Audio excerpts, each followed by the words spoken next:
মার্চে দেশে record $3.29 billion remittance এসেছে। বাংলাদেশ ব্যাংক সূত্রে এই তথ্য জানা গেছে।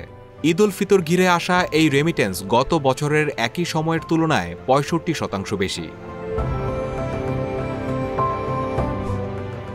গত 27 থেকে 31 মার্চ পর্যন্ত সময়ে বাংলাদেশে রেমিটেন্স এসেছে $345 মিলিয়ন।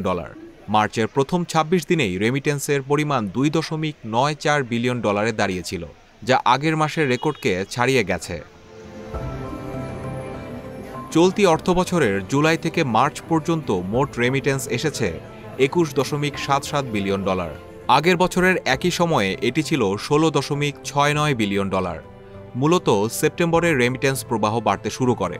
সেই সময়ে এটি আগের বছরের একই সময়ের তুলনায় 80.28% বেড়ে $2.4 বিলিয়ন পৌঁছায়। রেমিটেন্সের ক্রমাগত বৃদ্ধি দেশের বৈদেশিক মুদ্রার বাজারে চাপ কমাতে এবং তারল্য সংকট কাটাতে সহায়তা করেছে।